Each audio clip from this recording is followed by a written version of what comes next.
So we have here Sal with his Trickstar deck. He's won many locals with it. Just come back. Let's see what he's got in it.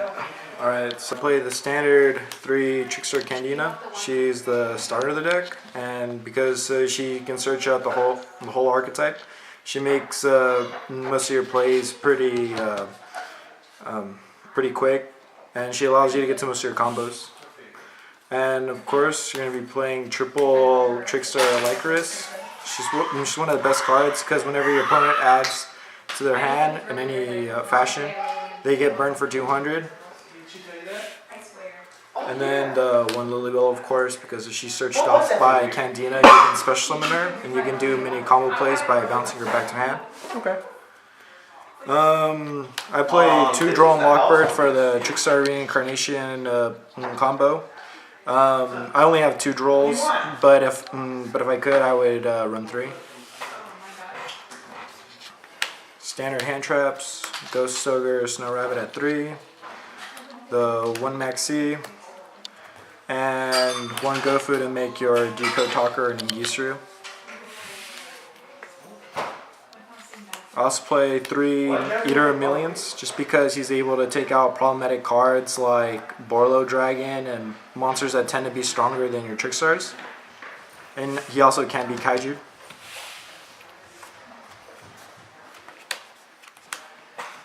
I play triple Trickstar Light Stage because it can search out Candina and Lycoris, and it can help you start getting your combo plays, and it's not a hard once per turn, so you can get most of your searches off.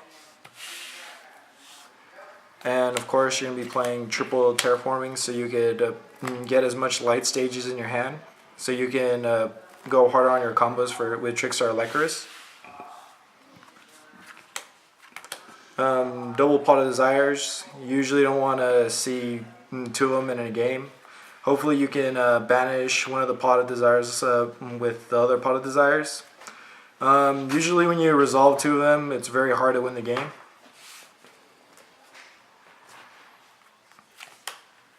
Triple Cosmic Cyclone, just because there's going to be a lot of Pendulum Magician matchups, and if your opponent activates a field spell and you chain your Cosmic Cyclone, you're able to stall them out, and it's it hinders them a lot. 1 Dark Hole, just for a board wipe. 1 Contract with Dawn 1000, just because if you and your opponent both lose 1,000 light points, they're automatically at 7,000. And you will always know their hand because every card they draw from now on will be revealed. And knowing your opponent's hand in Trickstars is a lot more threatening for your opponent than it is for you. Because unless your opponent is able to disrupt you, it's very hard for them to come back. Because you have stuff like Trickstar Reincarnation, and you can always disrupt them if you know they have a combo piece in hand. Triple Chain Summoning. It's really good for the deck because if you can combo it off with Trickstar Candina and Lycoris in the same chain link, you can summon Candina 3 times. You can get a lot of searches, and you can also make Baguska, and you can also go into other link plays. And triple Scapegoat, just to make an Ngisru, Firewall, or any other links that might be necessary. You can also make Mrs. Radiant and 2 Link Spiders to do as much combat damage as you want. And of course, Raikeki, destroy all monsters.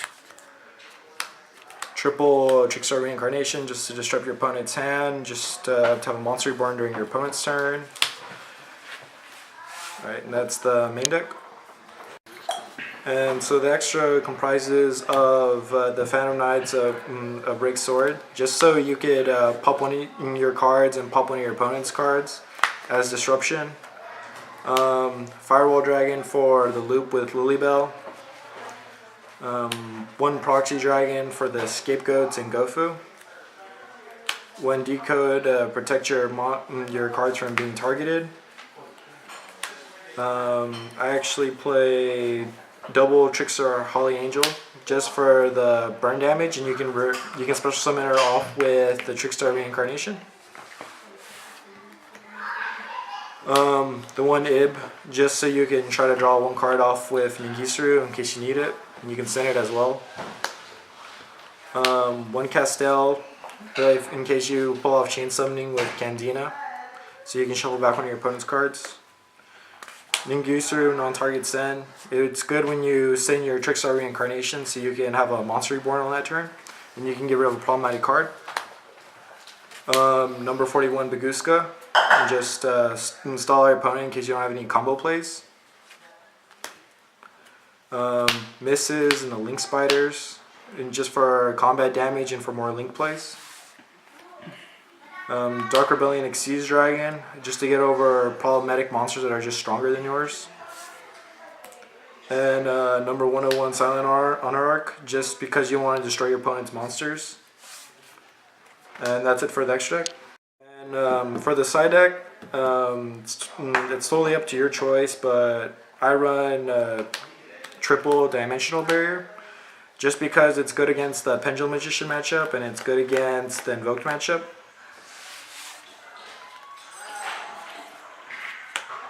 Double Strike and one Warning. So it's good against the Mirror match, because if you negate their Candina, a lot of their plays just go a lot slower, and you can get the jump on your opponent. Mind Crush, just because if your opponent has evenly matched or a very problematic hand trap, you can knock it out of their hands. And in this meta, a lot of people search a lot, so it's pretty eminent to know what's in their hand. Torrential Tribute, in case you're going second and you don't have a very decent board, you just want to board wipe as much as you can. Sadly, I only have one DDD Rebel King Leonidas, but he's also good against the Mirror match. Book of Eclipse, so in case your opponent tries to extend and you have Lycorises in hand, so you can do a lot of burn damage during your end phase when all the monsters get flipped up. And triple Clashing Souls, in case you're going second and your opponent receives a lot of burn damage, then you're able to board wipe them. And usually at that point in time, you can just get around them with doing a little bit of burn damage with Lycoris. And that's it for my deck profile. So would you change anything out now? I would change the contract for another Droll and Lockbird if I had one. I'd probably I don't know if I would put in Ashes, because I don't know what necessarily get rid of, because Chain Summoning is a very good card. Because when you activate Chain Summoning, they can't Ash it, they can't Droll it, and it helps you get your plays. Yeah, maybe I'll just change some of my side deck to have any matches, and that's about it. Alright, well thank you for the deck profile.